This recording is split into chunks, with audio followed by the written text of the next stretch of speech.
بسم اللہ الرحمن الرحیم۔ السلام علیکم ورحمۃ اللہ وبرکاتہ۔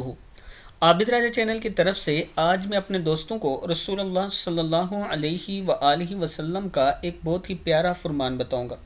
اس فرمان کو آپ دوستوں نے غور سے سننا ہے۔